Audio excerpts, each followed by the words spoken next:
Hi everyone, welcome back. Thanks for joining us. We're obviously virtual, so a few bits of housekeeping before we kick off with Serena. Because we are on virtual, please stay on mute. And if you do have a question, please raise your virtual hand and we'll try and get through as many questions as possible. But thanks so much for joining us. We'll kick off with Katie Shanahan at ITV if possible. Serena, wow, what a summer. Yeah. Now you've gone away on holiday and let it all sink in. How do you reflect on everything you and the team have achieved this summer? Well, it's absolutely amazing what happened.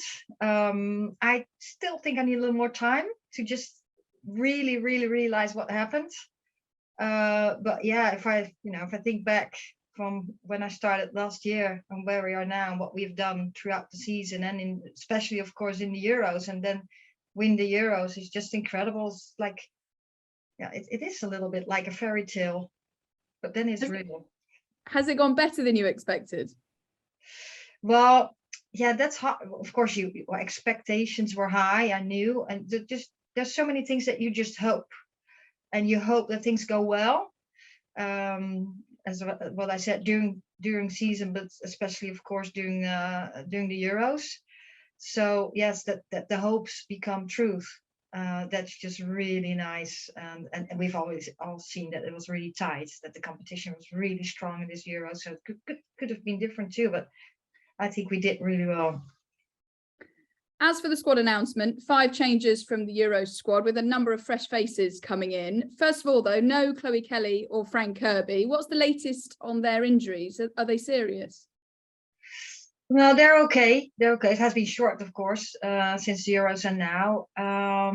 No, Chloe's just a small thing, but it's too early to bring her in and to let her play. So she needs just a little more time, but it's not too bad.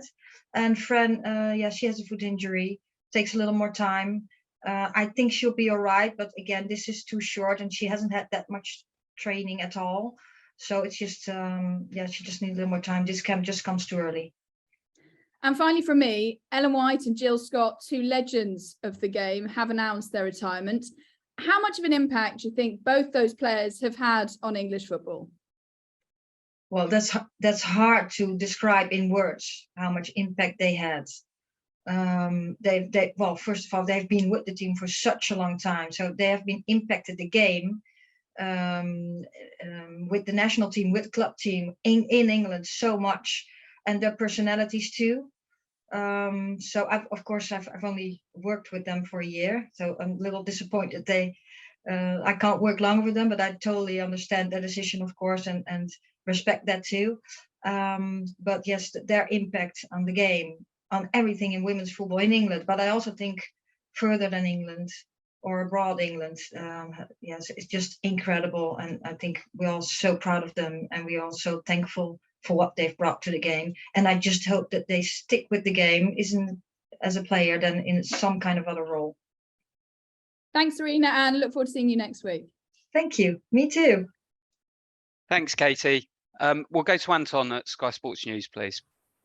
Hi, Serena. Lovely to see you. Let's talk about this squad, shall we? Where should we start? Should we start with Lauren James back in the England squad? Why is it you decided to call her up, considering we still haven't actually seen that much of a play over the last year?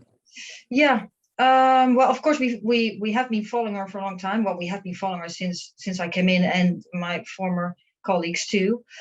She didn't play that much, but she did play some. We know she's a very talented player. And now she did work over the summer. She also had a very good prep with Chelsea, played minutes. So I think we want to give her a chance to show what she can do with the national team. Yeah, similar question about Ebony Salmon as well. I remember after the Northern Ireland game at St George's Park, you said she wasn't quite ready for international football. So what's changed between now and then?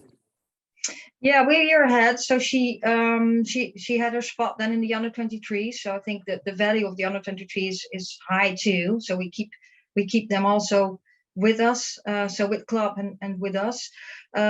She moved to Houston there. She did so well there, and she's just a real goal scorer. And that's what she has shown over the summer. So we really want to see where she's at now. Last year she came in too, and she just needed some more time. We're a year further now, and she's done so well. So we really want to give her a chance and show again where she is at with our team. So we can go through all the squad, but I won't do that to you. But I want to ask you about one player that isn't there. Why isn't Hannah Hampton in the squad?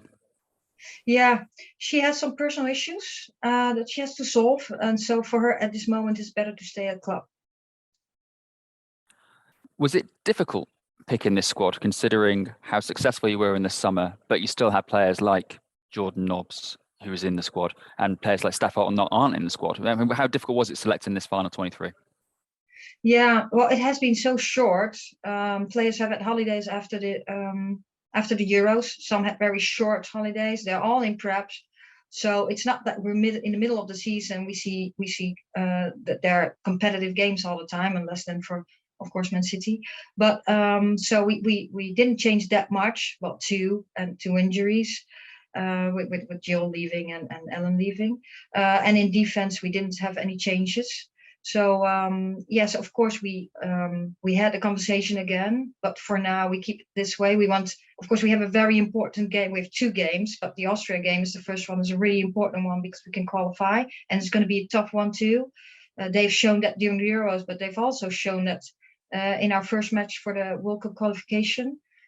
So what we're trying to do is now have the team have some balance in experience and some youngsters in too. So that's why we made these choices.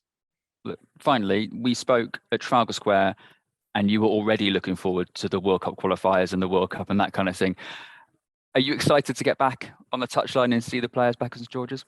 Yeah, absolutely. I think the world has changed for them. They've had so many experiences. We were all so happy, but then we went and we went back to clubs, had some time off.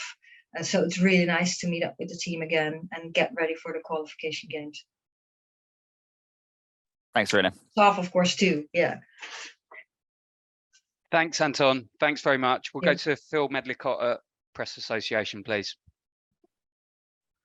Hi, Serena. I was just wondering if you could possibly just say a little bit more about exactly what the injury is with Chloe Kelly. I think you just said it was a small injury. What nature of injury is it? Yes, well, you might have seen the game against Real Madrid. She had to go out. I think something with her leg. It's not too bad. And yeah, so we'll yeah. I think it won't take too long. If you need more information, you have to be with her. Okay. And Steph Horton did play in those games, those 2 Champions League qualifiers.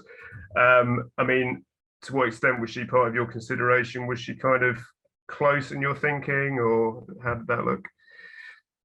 Yeah, as we spoke when we made the squad announcement for the Euros, that she worked so hard, and she did whatever she had in her control to get back.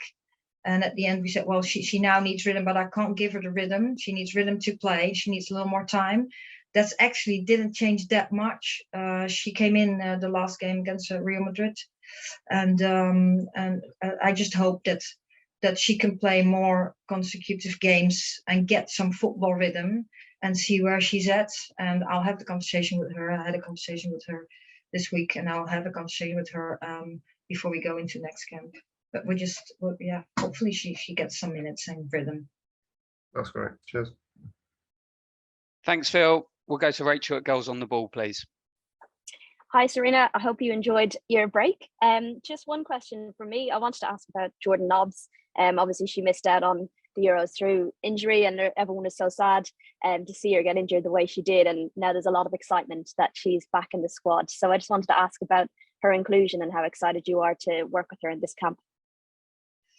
Yeah, yes, of course, it was very unfortunate for her that she got injured, and she worked really hard to come back, and now she's with club. She has done well in preparation with club, and so we just want to see her again in our environment.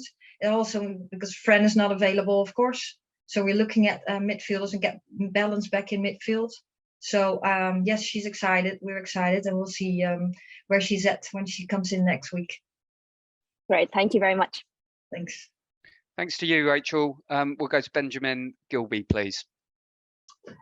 Thanks so much. Serena, I'm just wondering, after the events of the summer now and the successes, that bit more of a target potentially for the opposition. You know, the motivation is that bit different kind of challenge for both you and the team to come to, and that's only going to carry on even more so over the next few months leading up to the World Cup.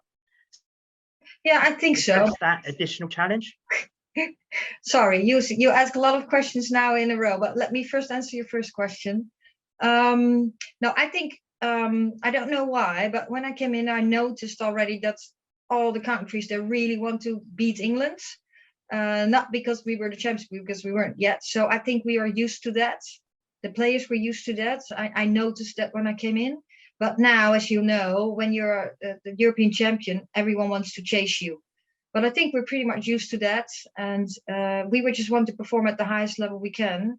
And we know when we do our job really well and we are connected as a team and play our best game, that we can also beat all the countries. So we just have to stick with the game, stick together and perform at the highest level. And I think it's really challenging and nice that everyone wants to beat us. So that's a good thing, I think. Okay, brilliant. Thanks very much. Thanks, Benjamin. We'll go to Simon Collins at the Evening Standard, please. Hi, Serena. Just on Ellen and Jill, obviously they're two huge personalities and characters and leaders. Do you think you have the players in the squad who can replace that, or is it something that over the next year you're going to have to develop and find sort of new leaders and characters? Yeah, well, we'll absolutely miss them because they're such big personalities and they have such an impact on the team. But I do think that's what we already saw during the summer with Leah as captain, that she grew in her role so well and she collaborated with the whole team and also, of course, with Jill, with Ellen, with the other more experienced and leaders in the team. So I do think now the dynamics of the team will change a little bit, of course, that's normal. We will absolutely miss those two, but I think that will stabilize over the next camps and other, because it also gives an opportunity to other players to step up and become more a leader in the team. But I do think we already have some. That's what we showed during the summer too. And when we were at Trafalgar Square for that celebration, we spoke to Sue Campbell and Mark Bullingham, and they sort of said that when you came back from your holidays, they would sit down with you, talk about the future, possibly a new contract. I just wondered if there was any conversations you've had with them. Have you spoken to them about anything like that? Yes, I have. I've spoken to them right after the Euros, and I got the exact same message that you have at the moment. But now we just came back from holiday. We're now getting really ready for this camp and for the qualification matches, which are very important, of course, in this stage. I still have a contract now for 3 years, so we don't have to do that conversation tomorrow, but we do it in a short while. But first, now it's about the squad and the games, and then we'll sit down and have a conversation. I just really appreciate that they're reaching out to me and that they're happy with me and also with the rest of the staff. Thank you. Thanks, Serena. Thanks, Simon. We'll go to Molly at the Times, please. Hey, Serena. Hi. I just wondered about kind of the COVID calendar, meaning that the World Cup is literally next summer. So the tournaments are there's not much time, I suppose, for you to kind of get new players in. Is that why it's so important to get the young players in now while they have, reasonably competitive World Cup qualifiers, so that you get to see them in terms of looking ahead to that tournament as well, because it's not a million miles away, is it? No, it is. So it's always finding balance. So what you want to do, you have to perform. And Austria is absolutely a big game. So so you balance with experience, younger players, and of course it all starts with quality. But you also would like to have the opportunity, and that will come. That we'll look at that now. We'll look at that next camp too. What's next? Who is really close to the team and who needs the opportunity now to come into the team and get ready for a World Cup? You never know how that goes, but we absolutely are talking about that all the time. Experience, quality, and then of course you have to play too every week. Quality, experienced players, young players that coming into our environment and get used to what's demanded in that environment and show, and that probably needs some time and finding balance in that. But I think to have Ebony now and like Lauren, who did well, and our youngsters, but we still have some other youngsters that already played. And obviously that Luxembourg game is sold out at Stoke City. I wonder just how much you've been pleased with the kind of knock-on effect. I mean, we've seen it in the Women's Super League with ticket sales as well. How much the whole country has sort of got behind the Lionesses, not just in the summer, but the legacy going forward into the season now.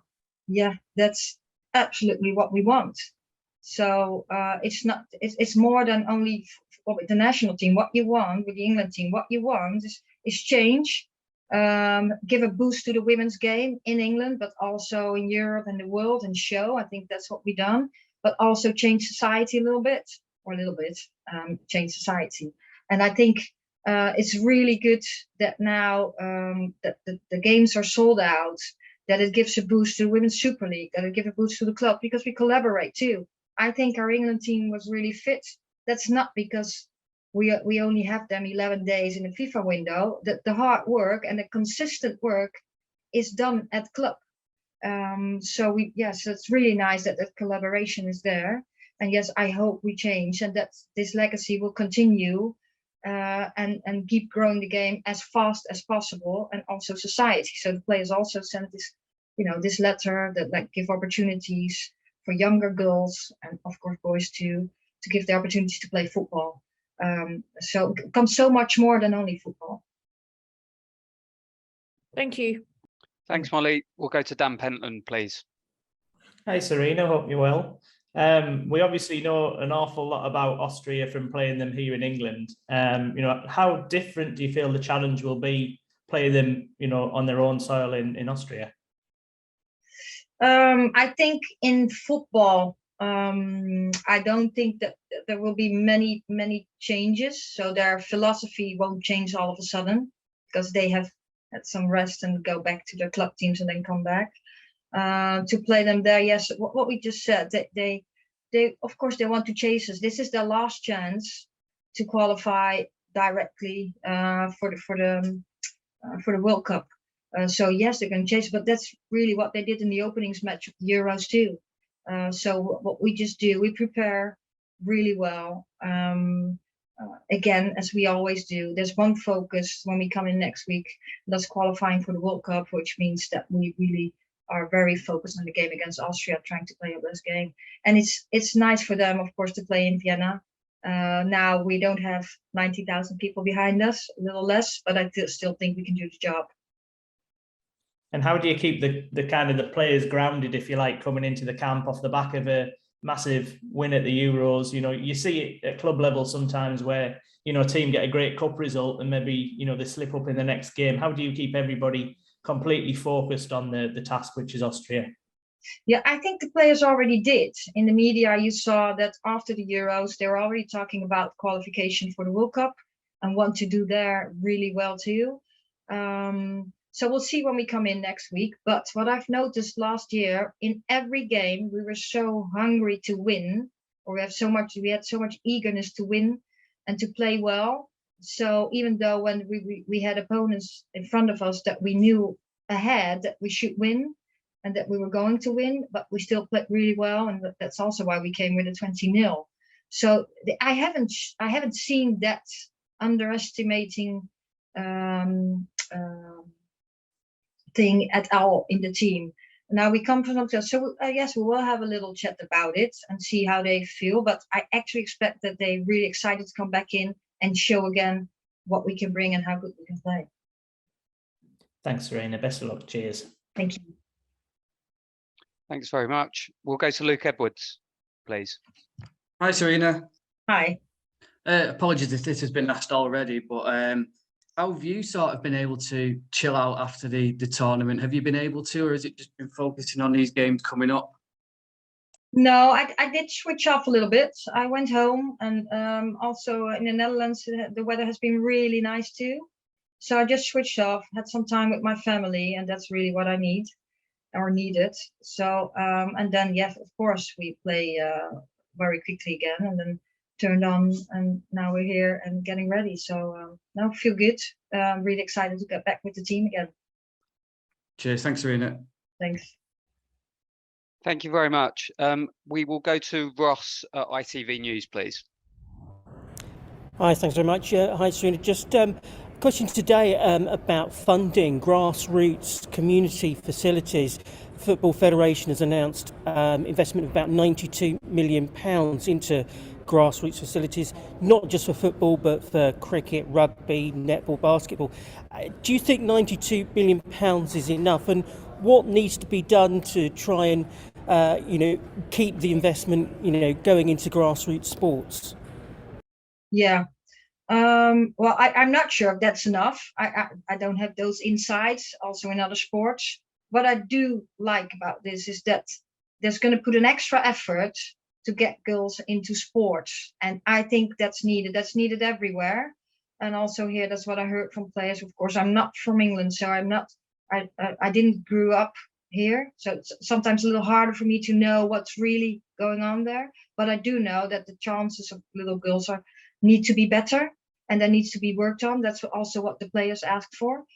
So I think it's really good that there's attention, that there's going to get set a plan in place to encourage little girls to play sports. And I think that's so important for girls, but also for society, and give chance. And it's all about inclusion. So I hope this will benefit everyone, and that the future is brighter in sports for girls. I mean, we've seen that the Lionesses have inspired a whole generation, and right across the board. What do you think needs to be done? What would you do to try and encourage more girls to get into all sports in general that currently isn't being done? Yeah, well, it's actually your first question. Just encourage, give facilities, and actually you're trying to nudge them all the time. I also think that starts in school. Nudge, make kids enthusiastic, girls and boys. I think do together when you're in elementary school. Just bring them together, play sports, get them moving, whatever sport they like. Because of course I love football, and the football players love football. But if you love netball or something else, go and do that. But we have to put more effort in that, to bring them into this environment, because it's good for social development. It's good for cognitive. It's good for the development as a whole for every young kid. Thank you very much. Thank you. Thanks, Ross. We've got time for a final question. If there are any hands that haven't been raised that would like to be. If not, we thank you very much for your time and look forward to working with you next week. Thank you.